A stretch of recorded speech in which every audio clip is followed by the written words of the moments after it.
Hi, welcome back. In the previous video we had a look at Ableton's Impulse virtual drum kit, and we looked at how you go about dropping in individual sections of the drum kit into the individual channels in Ableton's arrangement view, which we have opened up here. In today's video we're just going to expand on that. I'm going to show you how to add some production to each of those separate drum channels, such as EQ, reverb. And I'm also going to show you some additional parts of the kit that I've added in the meantime. So first thing to outline is that I've changed the BPM to 92 beats per minute because I'd like to develop quite a slow rock beat as part of this song. The next thing to mention is I've taken out the second snare, but I have added in 3 different tom instruments here. So we've got one for the bottom and then a separate channel for each of the 2 top toms, one for the left and one for the right. I've also added in, we had a hi-hat, closed hi-hat in the previous video. I've also added in a second open hi-hat. And finally, I've added in a shaker. So these are all Impulse samples. I've gone into the drop-down menu here, Instruments, clicked on Impulse and dragged in the Impulse instrument as a template into each of these channels. And rather than using the preset built drum kits that Ableton comes with, we're going to be, as I said in the previous video, developing our own drum kit, which gives us far more versatility and flexibility in terms of the sound that we want to create for this particular drum kit.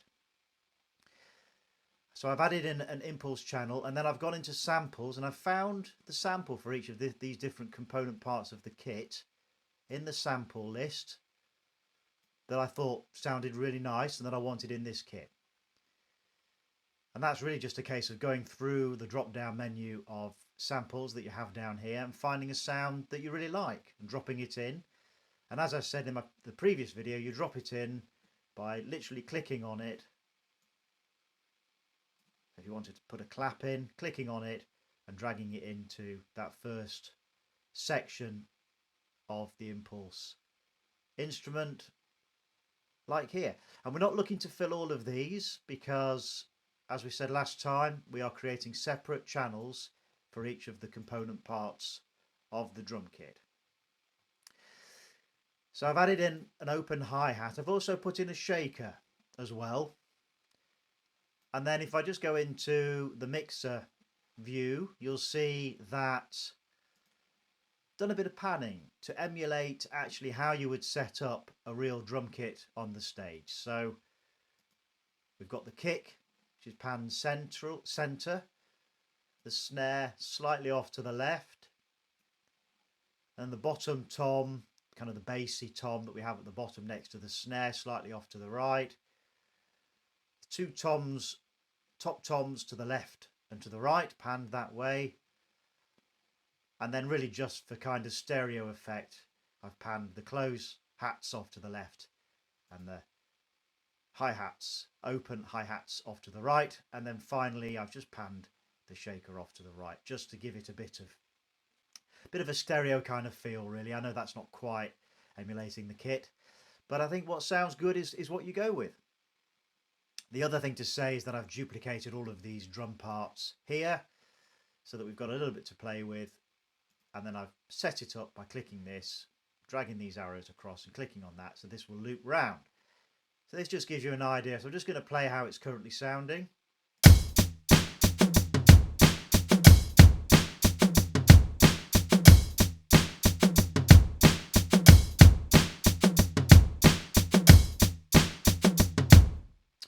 So in terms of how I've set these patterns up, we've got the kick beat.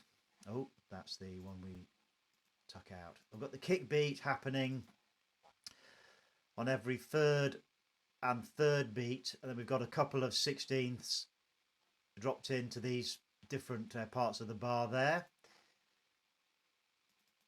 The snare I've got on every second and fourth beat. The bottom toms, I've just got a repeating pattern.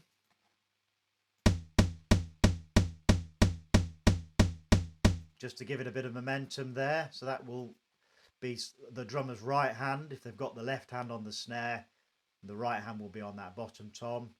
And then with the left hand, when the snare's not playing, we're alternating on the 16ths for the toms on the left hand side and toms on the right hand side.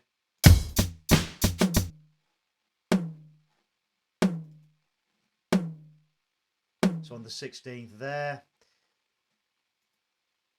and then again on the right hand side, the other side of the note. So it just clicks in, it just rolls it on a little bit. Hi-hats we did do last time on every beat, and the open hi-hats just one on every beat as well. Oops. Oh, and then finally the shaker, just an interesting kind of shaker pattern, just to kind of, again, just to give it some momentum.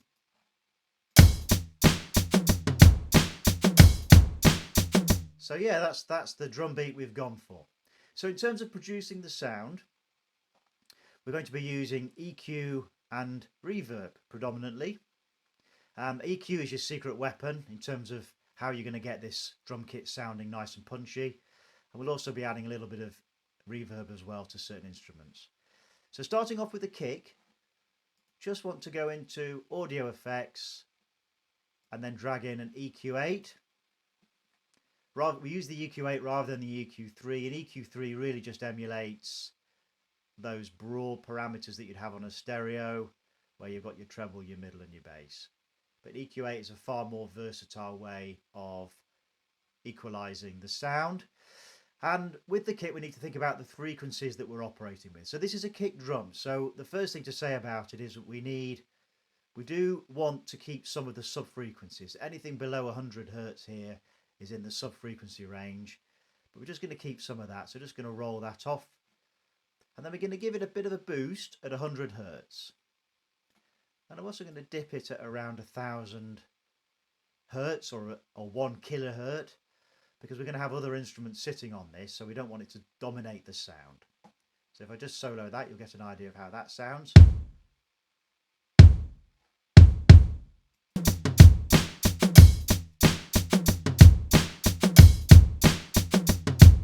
So you see it's really punching through.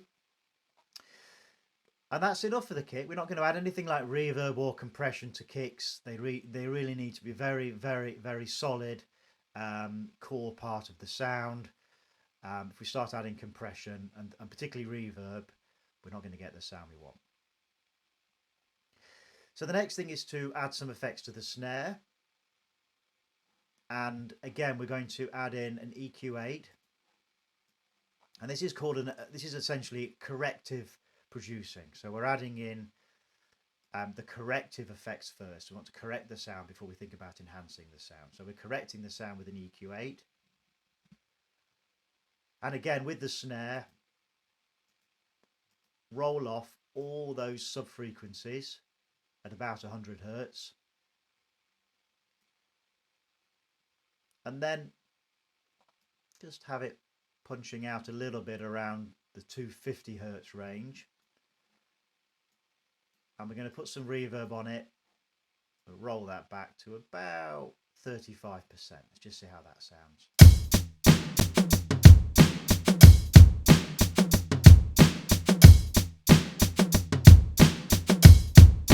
It's going to roll the master volume down a little bit. It's coming through quite loud. There we go. When this goes into the red, it's clipping, so you need to make sure that the master volume is sitting at between 12 and 6 decibels. I think that's enough for the snare. We just need a little bit of space on it just to crisp up the sound with the reverb. And obviously we've got the EQ8, we've got a bit of a punch to the sound added by boosting the frequency around the 250 Hertz range. And onto the toms. So for the bottom toms, again, very light touch on this. I'm just going to add in an EQ8 onto that. And just take a low cut or high pass filter onto it. roll it off at around 100 Hertz.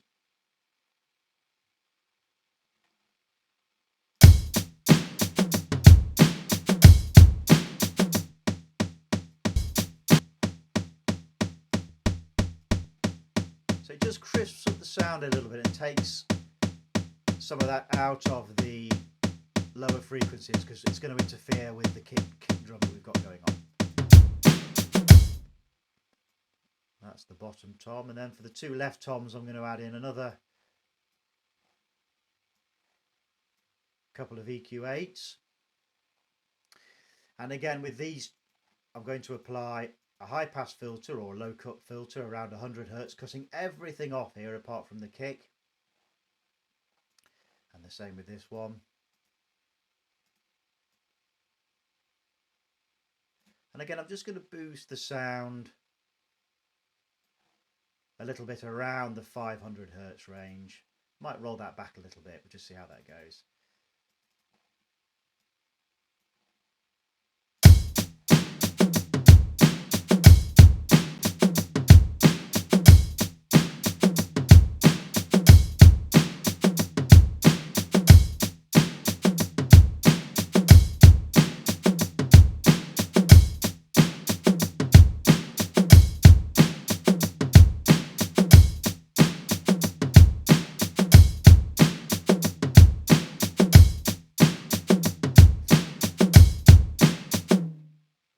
Might need to adjust that tom sound a little bit. Let's crack on and see how we get on. Then for the hi-hats, we're going to again put in EQ8. I'm going to put that into both. We want these quite high in the frequency range in the mix. So going to again apply a high pass filter or a low cut filter, and drag that right up to about 1 kilohertz. The same with this one.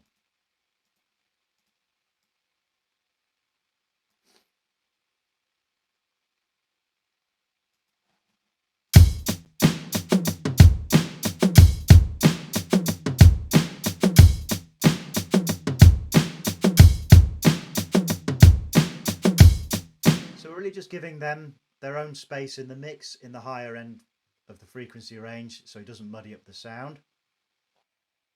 So I'm also going to put a bit of reverb on the two hi-hats channels.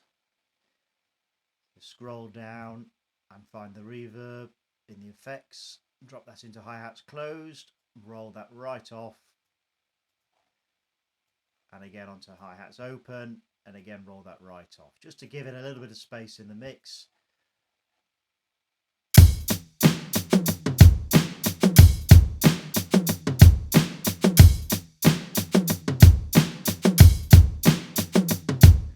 And then finally the shaker. So this needs to be kind of in the mid-range of the frequencies. It needs to sit quite low in the mix. We don't want it too crisp and too high end. So again, I'm going to take an EQ8, drop that in,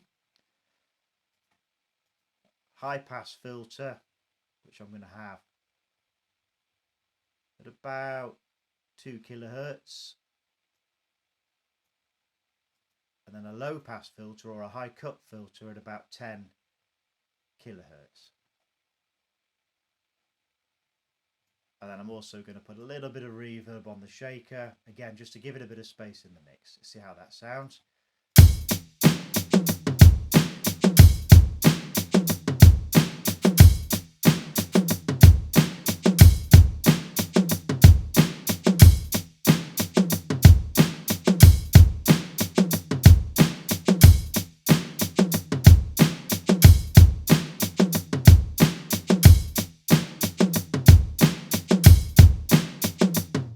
So there you have it. That's how we would set up a drum kit using Impulse in Ableton, and how we would apply some production to each of the component parts of the kit.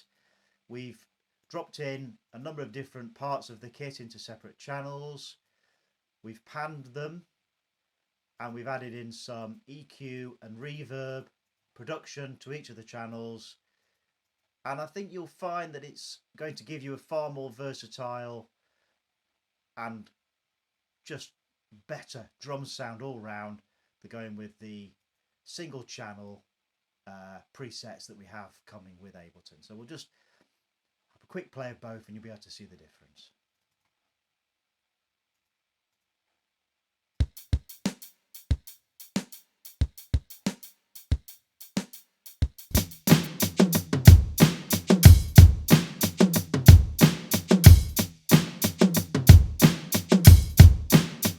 And I might go in and play around with some of these parameters, perhaps just roll off some of the EQ on the kick perhaps.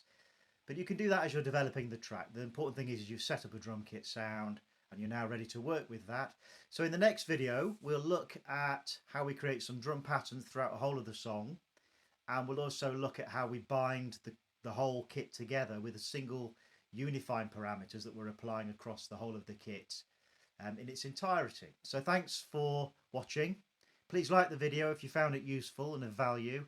And please consider subscribing to the channel for more content like this. And I'll see you in the next video.